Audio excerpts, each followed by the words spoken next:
nom du Père, du Fils et du Saint-Esprit. Amen. Bonjour à tous. À la demande de Sandra et de Marie, je vais aborder un sujet qui demande un peu de temps pour bien le comprendre. Il devrait répondre aux questions que beaucoup se posent. Prenez du temps pour l'écouter sereinement. Comme tous mes podcasts, je vous invite à les réécouter régulièrement et à méditer ces paroles. Matthieu, chapitre 26. Lorsque Jésus eut fini de donner toutes ces instructions, il dit à ses disciples : « Vous savez que la Pâque aura lieu dans 2 jours, et que le Fils de l'homme sera arrêté pour être crucifié. » La veille de son arrestation, Jésus prit Pierre et les 2 fils de Zébédée avec lui, et il commença à être saisi d'une tristesse et d'une angoisse. Il leur dit alors : « Mon âme est triste à en mourir.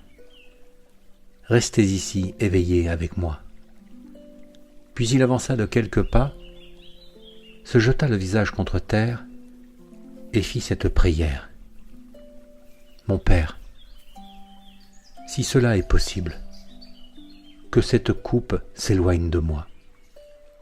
Toutefois, non pas ce que je veux, mais ce que tu veux. » Il revint vers les disciples qu'il trouva endormis, et il dit à Pierre : « Restez vigilants et priez pour ne pas céder à la tentation. L'esprit est bien disposé, mais par nature, l'homme est faible. » Puis Jésus fut arrêté et condamné à la crucifixion. Sur la croix, au sommet de la souffrance et de la solitude, alors que le ciel s'assombrit, il crie : « Mon Dieu, pourquoi m'as-tu abandonné ?»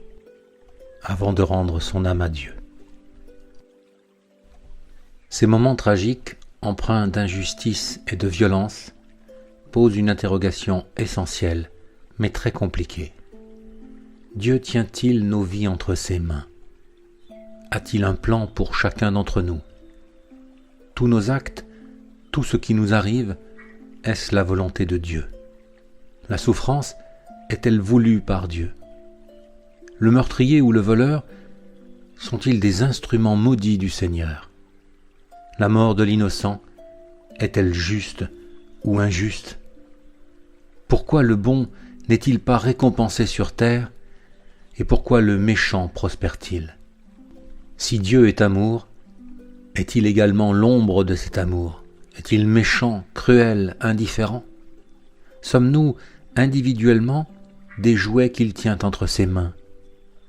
Un Dieu d'amour et de lumière conçoit-il le châtiment, la punition contre l'encouragement et la récompense ?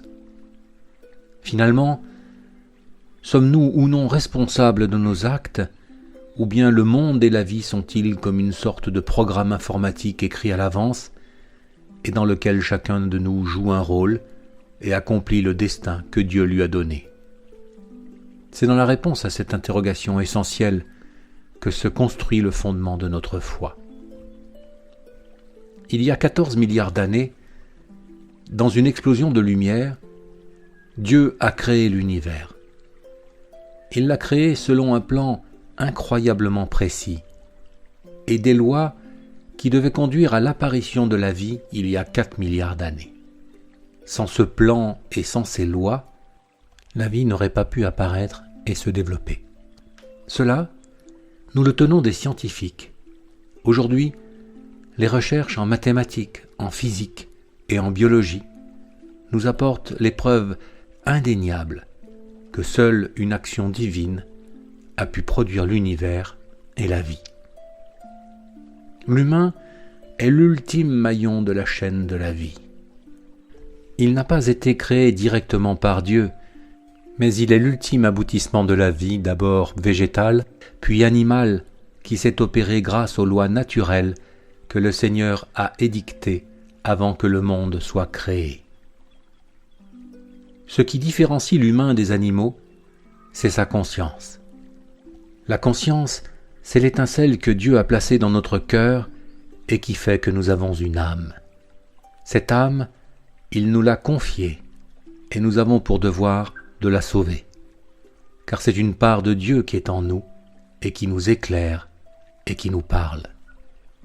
Et avec cette étincelle divine, Dieu nous a donné le libre arbitre. Ainsi, libre à nous de l'écouter et de lui obéir, parce qu'il ne nous y oblige pas. Cela signifie qu'avec son intelligence, sa conscience et son libre arbitre, chaque humain peut vivre son expérience terrestre en toute liberté, avec pour mission première de faire la volonté de Dieu qu'il a dictée dans ses commandements. Et Dieu veille sur chacun de nous, parce qu'il est dans chacun d'entre nous par cette étincelle. Or l'étincelle qui nous relie à lui fait qu'il perçoit chacune de nos pensées, chacune de nos décisions. Cela ne veut pas dire qu'il exerce un contrôle sur nous, parce que nous sommes libres de nos jugements et de nos actes. Mais lorsque nous dévions de la route, lorsque nous péchons, cela lui fait mal, parce que c'est une partie de lui qui s'éloigne de lui. Hormis bien sûr ceux qui ont perdu l'esprit et qui ne sont plus maîtres de leur raison, nous sommes entièrement responsables de nos actes. Or, celui qui s'écarte du chemin ne trouvera pas la porte du royaume. Telle est la définition même du péché. C'est un écart sur la route du Seigneur, un manquement à sa loi.